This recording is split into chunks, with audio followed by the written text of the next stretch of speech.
All right, what's up, everybody? Welcome back to the Tattoo Preacher podcast. This is episode number 50. Hope you're all doing awesome today. And yes, those of you who are watching this on YouTube, I'm decked out in my Buffalo Bills attire. They just set the 53-man roster. So season is about to start next week. Pumped. So I thought, you know what? Let's just rep the team for episode 50. Now, in this episode, I want to process some things out loud. And those of you that are going to be listening to this or watching this, I want you to do the same thing. I'm not teaching on anything. I just have been thinking about some stuff and I just need to verbally process it. And we'll see where we end up. And then I want you all to do the same thing. So we've been talking about the last number of episodes around the occult. Now, we all remember the Olympics. We all remember the opening ceremonies of the Olympics and what happened. There was the whole, did they make fun of the Last Supper and all that stuff? And then there was that scene, though, with the blue dude. That weird-looking blue guy that was front and center. And when you do some research into who that guy is and what he represents, it's quite striking. And this is what set me down this road to really think about and contemplate as a Christian. Number one, alcohol, and we'll get into why and how these connect in just a second. As a Christian, the role that alcohol plays, or what role should alcohol play in the life of a Christian, if any? And then those of you that are watching this or listening and you're not Christian, so you don't have any, there's no, when we're talking about the subject of drugs, there's no worldview that would say that's a sin. So those of you listening and you're not a Christian, DMT, it's this latest, cultural push for the experimentation with hallucinogenic drugs. And case in point, the quarterback of the New York Jets, Aaron Rodgers, most notably went on a personal retreat. I think this was last year. And experimented and dabbled into the whole world of, I think it's called ayahuasca,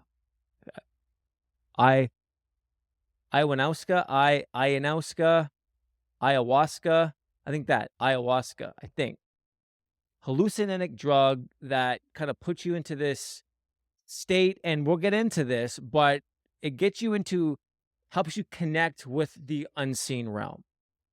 And so I have just been thinking about alcohol and drugs, and we've been talking about the occult. And so then I started digging a little bit deeper into who that blue dude was, what he represents, and then how alcohol and drugs connect to the occult, to witchcraft, to sorcery, to divination, to spells, to necromancy, to everything. And there's a crazy amount of overlap. And so I've just been thinking, as a Christian, now the drugs part is a no-brainer. Don't touch the stuff. If you're a Christian, not good, big no-no. But the alcohol part, because I do drink, and I do not believe drinking is a sin. Drunkenness is a sin, 100%. Don't believe just drinking alcohol in and of itself is a sin, but when you see the connection and the overlap and the role that alcohol plays in the occult, it's just like, I don't know, because it's funny. I'm recording this August 28th. On August the 11th, it was my wife and I's wedding anniversary, and so we just bought each other a couple little treats. And one of the things that she got me was a bottle of my favorite alcohol. It's like this. Now I hate wine, I hate beer. I don't pound back shots. I just like the fruity drinks. So there's this pink lemonade vodka mix, and you put that with 7 Up. It's delicious. I love it. So if there's a bottle of that in my fridge, and I'm the kind of guy that's like, if it's there, I have to drink it. And so I'll just have one a day until it's gone. But that bottle's been there now for 17 days. And ever since, I've been starting to think about this, which was like 3 weeks ago now. I haven't taken a sip of it. And I don't know what I think anymore around alcohol. Not that it's a sin, but when you see the overlap, I don't know. So this is what I want to process. And this is what I want you to process. And then let me know in the comment section below, again, as you're listening to this or at the end, what your thoughts and your opinions are. But so it all started with this blue dude. And when you do some research, and I'll put him up on the screen here, this blue dude, his name is, he's the Greek god Dionysus. All right. And when you do just a cursory research into this guy, here's what you'll find out. And again, this is not an exhaustive study, but here are the highlights of who this Greek god was. So in Greek mythology, he is the son of Zeus, which was a god, and the daughter of Semele. Semele, I think is how you say it, which was a human woman. So he is the offspring of a divine being and a human woman. Now let's just stop for a second. Where do we see that? Those of you who've been following me for any length of time, I have done so much content and going to do some more content coming up in future episodes on Genesis 6, the story of the Nephilim, story of the Watchers, where divine beings, angels, came down, mated with human women, creating the Nephilim, the giants. This is where Greek mythology gets their whole mythology from, was Genesis 6. So here we see this playing out. He's the offspring of Zeus and his mom, Semele. And he's known as the god of wine, fertility. Now listen to this, ritual madness. He's the god of ritual madness. He's the god of theater and religious ecstasy. And so we're going to be honing in on the god of wine part, the ritual madness part, and the religious ecstasy part. Says he's known as the god of wine because of its ability to bring joy and its potential to induce madness and chaos. So this is the part that's weird. So the Olympics, when the whole uproar came, they put this Greek god Dionysus front and center for the world to see. And the reports that came out were he's just the god of joy and celebration.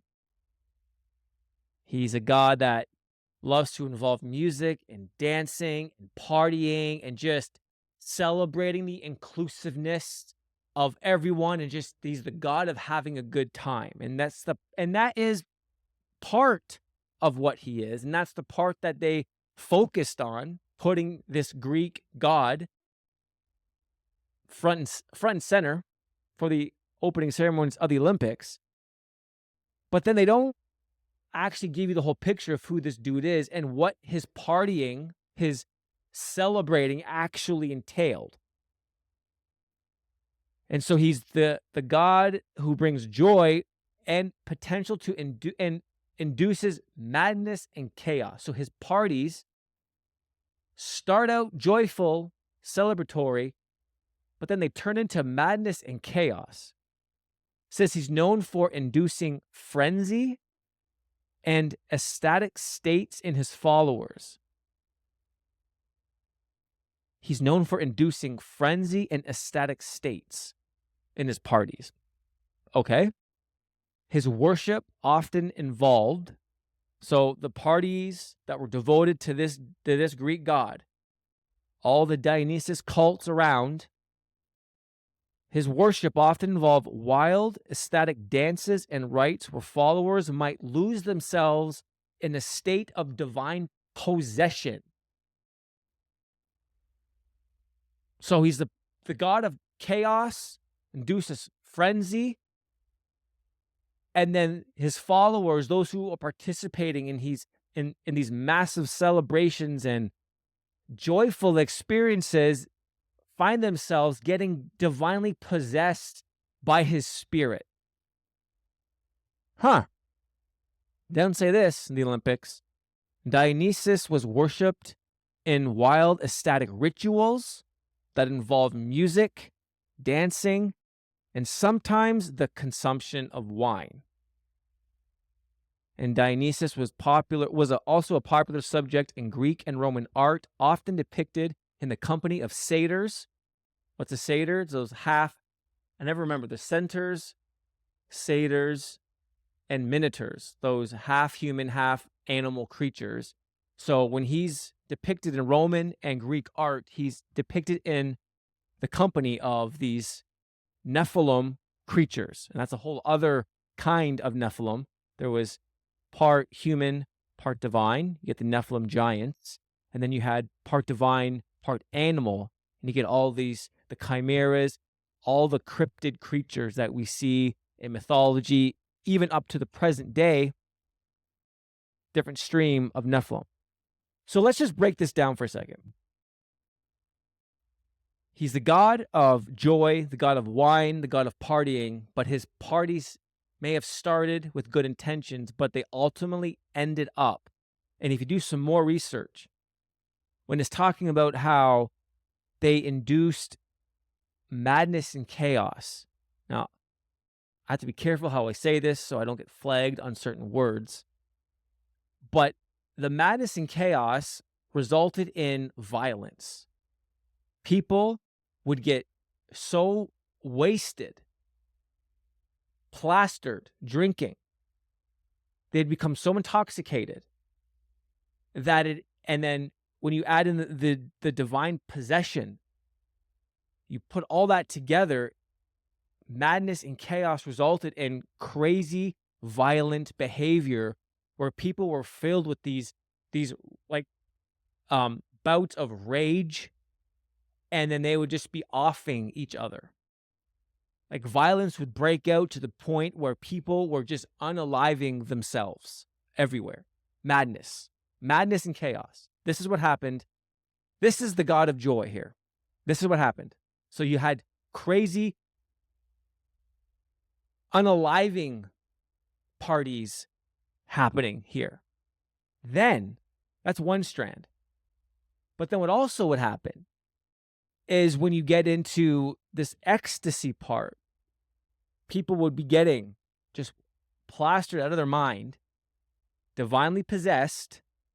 So you have this whole demonic stuff, and then they would turn into massive, how do I say this? I don't know the right words.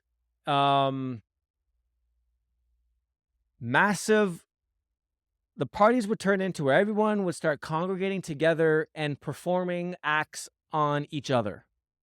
So it was a big party where they were just really, really, really, really friendly with each other. So you had madness and chaos happening, but then you also had everyone just being very, very friendly with each other. So like this is what this guy, this Greek god, this was happening at parties dedicated to him. And so you look throughout the world at that time, and there's all these Dionysus cults popping up everywhere that had these massive celebrations and parties. This is the kind of stuff that was happening at these parties. And so you have demonic possession happening. You have the worship of a fallen angel, demonic entity, divine being. And then the result of that worship and the result of these parties is you have insane rage and violence breaking out, and then also insane ecstasy happening in crazy numbers. And then in all of that stuff, though, and this is what got me really thinking about the alcohol component, is he's the god of wine, and the role that wine played, as well as other things. It wasn't just that happening at these parties. We can get into, more ancient drugs and all that kind of stuff. But what got me thinking of this is once I did some research and saw that, it was just as like, man, like thinking about the occult. I'm like, alcohol was a part of this, and this party's demonic. I mean, there's rituals happening. It says ecstatic rituals that involve music and dancing that included wine into the mix, included alcohol into the mix. And so I'm seeing that, and then I was like, okay, so then what does alcohol have to do with the occult in other areas? Is it a common thing? Was it just this part that it was included, or in the grand scheme of the occult, like what's the role of alcohol, if any, is in it? And this is what really got me going. And so transitioning now, when you look at alcohol, and just from a strictly practical component, just from a very high level perspective, what kind of effects does alcohol have on people? You have, there's health impacts, you have mental health stuff. It impacts people socially, behavioral, economic. So there's a lot of practical ways in which alcohol can affect people, society, culture in a negative way. Okay. Now you can say, well, that's just people who don't know how to handle it, don't know how to use moderation, don't know how to, be mature with it. Okay. And then I started going, okay, so then like what's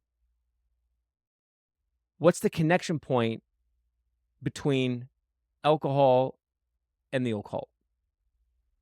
Because it's deeper than just practical application. Like, yeah, you can argue that both ways. It's positive or negative, whatever. But what got me interested is when I started seeing how alcohol is often used and viewed in the world of the occult. And this is what just got me going like, So, ritualistic use. In the occult, alcohol is used for altered states of consciousness. Alcohol has been used in various occult and witchcraft practices to induce altered states of consciousness. Practitioners believe that these altered states can facilitate communication with spirits, deities, or otherworldly entities. Now that was just like, man, like just think about that. People in the occult, heavily involved in the occult, they use alcohol to alter their state of consciousness so as to connect with, commune with spirits, deities, and otherworldly entities. Now, it's like, this is what happens because when you consume alcohol, you get drunk. What happens when you get drunk? You lose a sense of your, rational thinking. You become inebriated. You lose the ability to act as you normally would. It alters your state of being. And so you become susceptible to, behavioral impacts. Behavior changes, your thinking changes, your physical abilities change. It's altered. People use that in the occult so that they can communicate. In many occult traditions, alcohol is offered as a libation to spirits, gods, or ancestors. Wine or other alcoholic beverages are poured onto altars or the ground as a gift to appease or honor these entities. So it's used in rituals as offerings to demonic entities. They call them ancestors and this stuff, but that's demons. Those are demonic entities, and they're used in these rituals as a gift to appease and honor them. Alcohol is sometimes used in initiation rituals within occult traditions. Consuming alcohol may symbolize the crossing of a threshold or the entrance into new into a new spiritual or magical phase. So it's used in initiation ceremonies and rituals as a way to cross a threshold and entrance into a new spiritual or magical phase. This is what alcohol is used for. It just makes you, at least for me, again, I'm processing out loud here. I'm just, when I read this, and I'm not saying if you're a Christian and you drink alcohol, that when you drink it, you are doing this. You're opening yourself up to demonic entities. I'm not saying that. But my thinking is just like, it just makes me really look at, wow, like this is what, in that world, because we've been studying it, in that world, it's used in these ways, and it's just making me feel a bit weird. In some traditions, alcohol is believed to make one is is believed to make one more to make oh my gosh. Alcohol is believed to make one more susceptible to possession of influence by spirits. It makes you more susceptible to becoming possessed. Now, we just talked about Dionysus and those parties. He's the god of wine. But before you get to the chaos and the madness and the frenzy, before you get to the ecstatic part of the parties, you start with the god of wine. Before you get to the divine possession, you start with the wine. Interesting that it's used as a way to make someone more susceptible to becoming possessed or influenced by spirits. Drinking too much could open a person to negative entities, leading to erratic behavior or misfortune. That's what happens when you get drunk. You drink too much, it affects your behavior. And it opens a person up to negative entities who. And so what this is saying is that people who go nuts when they get drunk start doing crazy things. It's demonic entities leading them in that erratic behavior because they've altered their state of consciousness, allowing themselves to become more susceptible to entities who then take hold, start influencing, causing the person to do crazy things. Dionysus parties. That's what's happening. Alcohol has been used in folk magic as a protective substance. For instance, sprinkling alcohol around a space or using it to cleanse tools might be believed to ward off evil spirits. Again, it's being used in certain rituals, warding off evil spirits. Don't know how that works, but. And then modern occultists might use alcohol, sometimes in combination with other substances, to enhance or deepen ritual experiences. This is done with the intent of expanding consciousness or facilitating astral travel. And so we're going to get into that in just a second when we just talk about DMT and the psychedelic hallucinogenic drugs. But alcohol is used in the same kind of situation. You use alcohol along with other substances, and it helps to enhance or deepen the demonic experience, expanding consciousness to facilitate astral travel. And then some contemporary witchcraft practices involve the use of alcohol in ceremonies or gatherings. It can be part of communal rituals, shared as a sacred drink, or used in spell work. And so you have, we've talked a lot about in the last number of episodes on spells and the casting of spells and the creating of potions, and alcohol is used as an ingredient, as part of the spell is part of that whole ceremony or ritual. And it's just like, man, this stuff is, and again, it's not, if you drink, doesn't mean you're doing this stuff. It's just, it's used in this way. And it's just caused me to be like, man, I don't know. I don't know. I just, I haven't, I've been too scared to take a drink. And I guess, and that's me being irrational perhaps, and just me being maybe over spiritual. I don't know, but I'm just, I read this and I don't know. So that's the alcohol part. And this is the kind of stuff. And so there's a crazy overlap there between alcohol and the occult, and the overlap there. And it's, I mean, it's used heavily. And this is just a high level perspective looking at it very generally. But it's involved in ceremonies, rituals. It's a way to change your state of consciousness so you become more susceptible to being possessed, to being influenced by entities. It's a way to help deepen the experience as you try to connect with the unseen realm. It's like, man,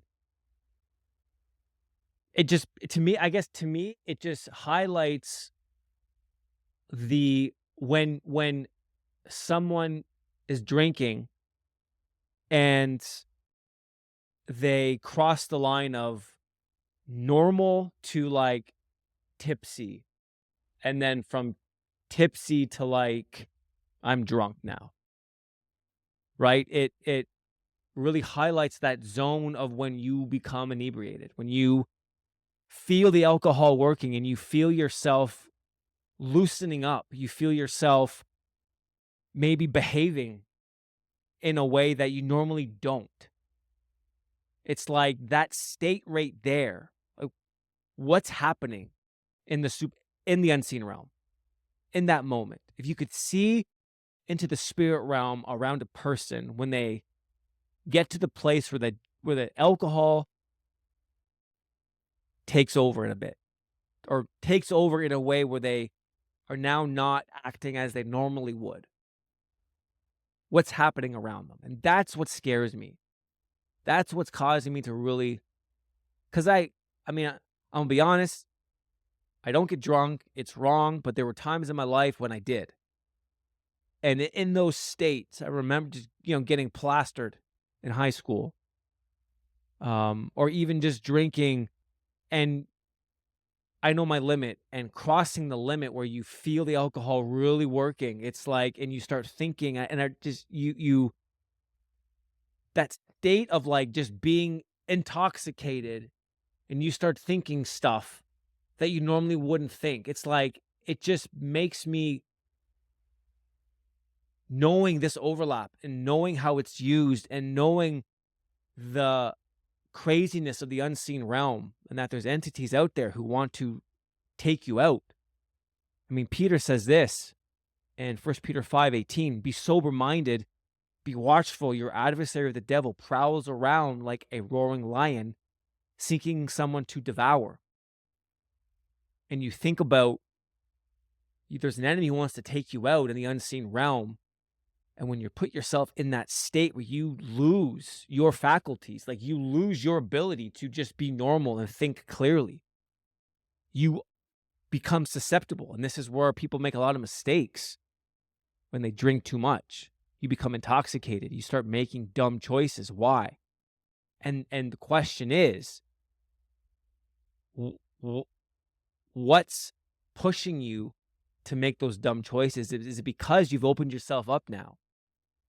And now you have entities prodding you, leading you, pushing you to make dumb decisions. And so just that whole space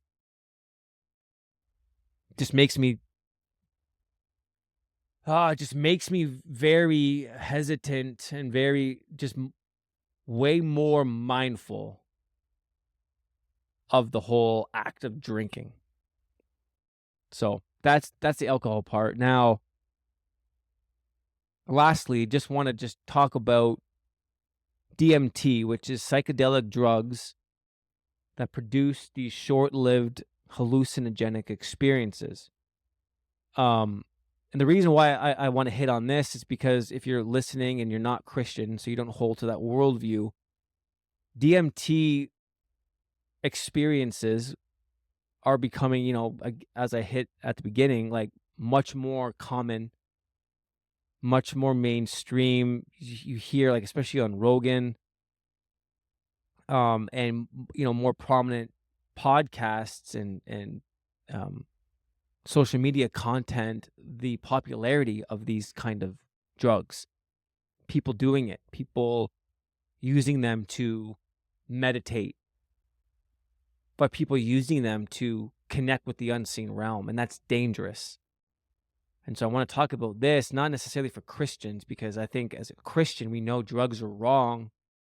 I mean, if alcohol is wrong, drugs are wrong. Like, you know, or no, if getting drunk is wrong, then taking drugs, definitely wrong, right? So it's more for the unbeliever or someone who's not a Christian, and helping you process and think about drugs in general, but particularly these kind of drugs, because they um, can cause you to open yourself up again to demonic entities and experiences that you do not want to have. Like, you don't want to have it. And so one of the main parts of taking these psychedelic drugs, again, it's the same as alcohol, alters your state of consciousness. This is what happens. You alter your state of consciousness. And it says DMT is known for inducing profound, often otherworldly experiences that many interpret as spiritual or mystical. Users report encountering entities, visiting other realms, or gaining insights into the nature of reality. These experiences can resemble shamanic journeys or magical visions described in occult practices. So these spiritual journeys happen. And this is why a lot of people, they take them. You kind of get into the astral realm, the astral plane. And when you're in that realm and you're in that plane, I mean, it's often reported and talked about how you connect with other entities. And these entities, man, like, just so you know, they're demonic entities who hate you. They may mask themselves in light. They may appear as benevolent beings. They may maybe appear as people from your past, or maybe, family members that have gone on. But who they are demonic entities who hate you. And it's like when you put yourself in these positions where you take these drugs to induce these experiences, and you're communing with these entities, you are opening yourself up to some dark stuff, and you're creating openings that allow them to influence and to impact your life in greater and greater ways. And their ultimate goal is to destroy you. Like, that's the goal. So it may start off good, may start off exciting, it may start off like this is just a good, friendly, honest, exciting experience. May make you feel special, feel powerful, feel like who knows the kind of stuff that they're telling you, but their ultimate goal is to take you out. And so it's dangerous. And then again, astral projection. I mean, this is a huge part of why people take these kind of drugs that elicit these experiences, to get into the astral plane. And travel. I mean, there's so many crazy stories, and I did I've a recent episode as well as some YouTube videos on astral projection gang stalking, and I still can't get my mind around this. But this is what Satanists use, these kind of drugs, to help them get into the astral plane. Then they travel, being led by demonic entities in the astral plane, and they target people and they harass them. Like, they can travel into your home when you're sleeping in the astral plane and attack you in your bed. Like, that blows my mind. I still can't wrap my head around it. And I've been thinking and processing that through for months now. And it's just like, but that's what happens. But these are the kind of drugs that they use to get themselves in that state of consciousness, that plane of existence. And they do that. And that's one example. I'm not saying every person who does it is a Satanist who wants to target people and harass them, but I'm saying, like, that's the kind of stuff that happens. And these are kind of some of the reasons why they're used. It's dangerous. Encountering entities, contacting higher intelligences. I mean, some users believe that DMT opens a gateway to communicate with higher intelligence or ancient spirits, akin to practices in the occult where rituals are performed to summon or communicate with otherworldly beings. Like, when you start getting into ancient spirits, ancient deities, trying to summon ancient deities, it's like part of those rituals, those demonic rituals and ceremonies, is the use of these drugs. It's part of it. You have alcohol, you got these drugs, and then you have a whole bunch of other parts of their rituals and ceremonies, and it's all used together, work together to summon, ancient deities. This stuff is real. And it's like, it's so dangerous. Like, I 10 years ago, this wasn't on my radar. 8 years ago, this wasn't on my radar as a Christian.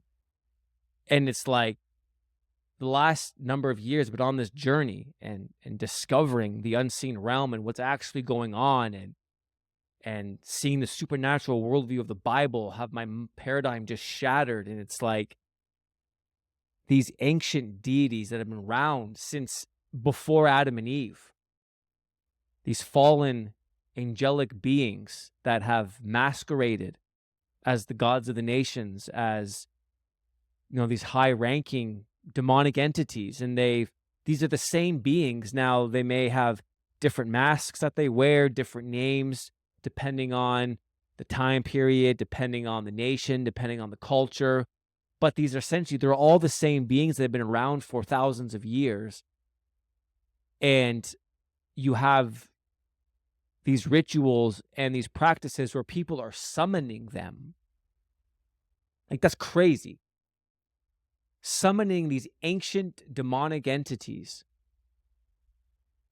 And I just recently heard of this story of a witch who, part of her practice was to perform these rituals and ceremonies where where she was calling, trying to resurrect and awaken, or commune with the ancient deity Lilith. And that's a whole other episode in and of itself. But not only was she trying to commune, but she was offering her body, come and possess me, trying to contact this ancient deity, summon this ancient deity to possess her.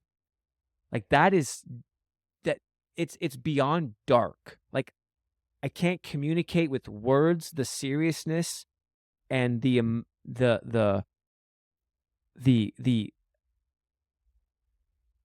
danger that's doing to that person. Like, it's a power that you do not want to mess with. But that's what they're doing, and they're using these drugs to do that. And so again, like, I don't want to belabor the point, but just seeing, to wrap this up, to finish my processing, it's like we have to just be careful. Now, the DMT drugs, I'll never touch those. That's a no-brainer for me. And if you're watching this or listening and you do them, or you want to, or you're thinking about it, come on, like, please do not mess with that stuff. That's what it does. You want no part of that. And then just for the alcohol component, I don't like, when I see how it's used and what altering your consciousness can do, and I just look back over my life into the times when I've been drunk, or times when I was just not even drunk, but felt the alcohol working, and just seeing what can happen, that state of existence. Whatever that's called, whatever space that is, in between full out being plastered and your normal self, that in between zone, that what's happening there. Just be very careful. And I think for me personally, I'm going to be very careful. Like, I'm going to be very careful with how I handle alcohol. And I'm guessing I'm going to take a drink. I'm guessing I'm still going to have it. But I just think that I'm going to be way more just aware. And actually, you know what? Maybe I never will. I don't know. But just seeing how it's used, and just this whole idea of drugs and alcohol and these substances that are used in the occult to elicit experiences, to change the way you think, to change the way you feel, to help you or help people induce these experiences where you can communicate with the unseen realm. This stuff is just, it's so dangerous. And the fact that the occult and use them in all various forms, different branches, different rituals, different ceremonies, different factions in the but they all use it. That should tell you something. That it's not something to play with, man. It's like, yeah. So, and I think just going back to how we started, that Dionysus, his parties and what happened at his parties are a great kind of microcosm of what we've just talked about. How things can start off perhaps innocent, start off as a joyful time, a time of celebration and whatever, but then how quickly they can turn. When alcohol and drugs and stuff, how quickly it can turn from joy to chaos, to madness, and to just complete and utter debauchery. And it's a way to, and the summoning of demons. It's like, it's you see it, and those parties are a great example. That Greek god, that whole progression of things. And so, yeah, I don't know. Just things to think about. And I hope that this episode made you think, made you contemplate some stuff, process some stuff. I'm still processing. Let me know down below what you think if you're watching this on YouTube. And if you're listening to this, if you've made it to the end, you can feel free to download, email me questions, concerns, thoughts, ideas, and I'll respond. But yeah, thanks so much for listening, watching, and have yourself an awesome rest of your day or evening, and we'll see you all in the next episode. Much love, and God bless.